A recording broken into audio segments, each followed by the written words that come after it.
তো প্রায় ১ ঘন্টা ক্যানেল ক্রুজিং করার পরে আমরা রিসোর্টে চলে আসি এবং রিসোর্টে চলে আসার পরে মামা আমাদেরকে গোল ফল কেটে দেয়, যা একদম তালের শ্বাসের মতো খেতে। আর সইলা ফল যেটা ছিল এটা একটু টক টক। হ্যালো ভিউয়ার্স, আসসালামু আলাইকুম। আশা করি সবাই অনেক ভালো আছেন। তো সুন্দর একটা সকালের সাথে সবাইকে ওয়েলকাম করছি আমার সুন্দরবন ট্যুরের পার্ট 2 ভিডিওতে। তো আজকে দ্বিতীয় দিনে আমরা ক্যানেল ক্রুজিং করব। সকালে নাস্তা করব, তারপরেই বের হব ক্যানেল ক্রুজিং এ। আপনাদের একটা জিনিস দেখাবো, সেটা হচ্ছে দেখেন, সুন্দরবনে সব সময় জোয়ার ভাটা চলতেই থাকে, 6 ঘন্টা পর পর জোয়ার এবং ভাটা চলতেছে। তো এখন জোয়ার চলতেছে। সকালবেলা আপনাদেরকে যখন পাখির শব্দ শোনালাম, ঠিক তখন ভাটা ছিল, তবে এখন জোয়ার চলতেছে। জোয়ারের পানি দেখেন কতটা পরিমাণ বৃদ্ধি পাইছে।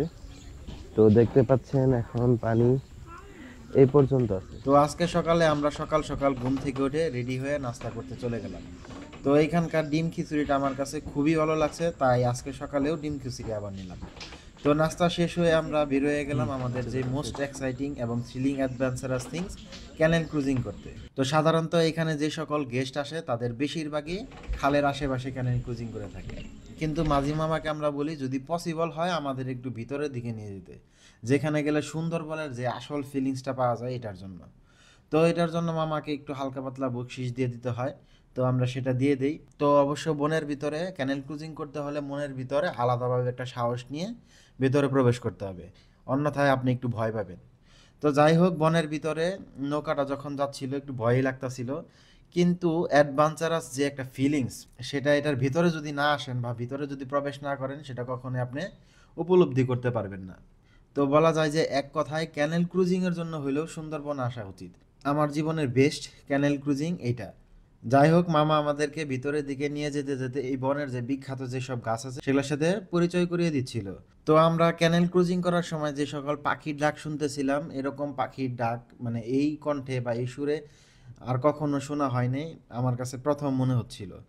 তো যাই হোক, আমরা ক্যানেল ক্রুজিং করার সময় হরিণকে খুঁজতেছিলাম, যদি কাছাকাছি হরিণ পাওয়া যায়। অনেক সময় মামা বলতেছিল যে হরিণ কাছাকাছি চলে আসে।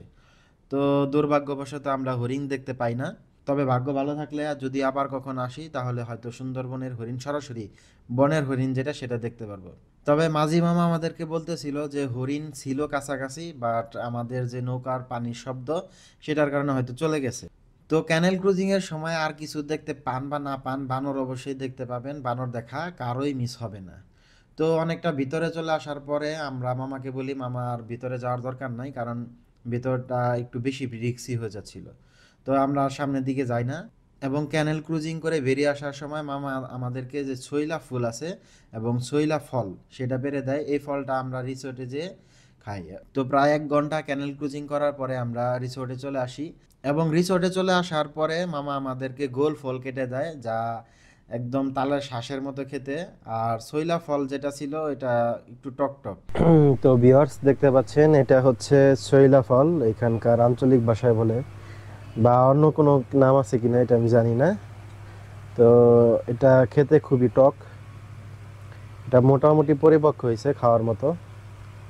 তো যেহেতু সুন্দরবনের ফল, তো এর আগে খাওয়া হয় নাই, এখন একটু খেয়ে দেখবো আসলে কেমন লাগে এটা। হুম, লবণ দিয়ে খেলে ভালো লাগে। তো রিসোর্ট থেকে আমাদেরকে লবণ মরিচ এর গুঁড়ো দিয়েছিল ছইলা ফল খাওয়ার জন্য, আমরা খুব মজা করে খাই। যাই হোক, এরপর আমরা রিসোর্ট থেকে বের হয়ে যাই একটু গ্রামে হাঁটাহাঁটি করতে এবং সন্ধান পেয়ে যাই খাঁটি মধুর। তো সুন্দরবন আসলাম আর যদি খাঁটি মধু না কিনি তাহলে কি আর হয়। তো একটা গ্রাম থেকে খাঁটি মধু কিনি। তো খাঁটি মধু আমরা যেখান থেকে কিনি সেটা আপনাদেরকে দেখিয়ে দিব এবং রুমে গিয়ে রেস্ট নিয়ে রেডি হয়ে কিছু শ্যুট করতে এবং চা খেতে বের হয়ে গেলাম। আবারও চা হাতে সুন্দর একটা অমায়িক দৃশ্য দেখতে দেখতে সুন্দর একটি বিকেল ও সন্ধ্যা কাটিয়ে দিলাম। তো ভিউয়ার্স, আমরা ডিনারে হাঁসের মাংসের সাথে একটি কোরাল বারবিকিউ রেখেছিলাম, তবে দুর্ভাগ্যবশত তারা সেটা ভুলে যায়। যদিও মন খারাপ হয়েছিল, কারণ সুন্দরবনে আজকে আমাদের লাস্ট নাইট ছিল। তো যাই হোক, এটার জন্য তারা অনেক দুঃখ প্রকাশ করেছে। তো আর কি করার, হাঁসের মাংসটা খুবই মজা ছিল, সেটা দিয়ে ডিনার শেষ করে ফেললাম।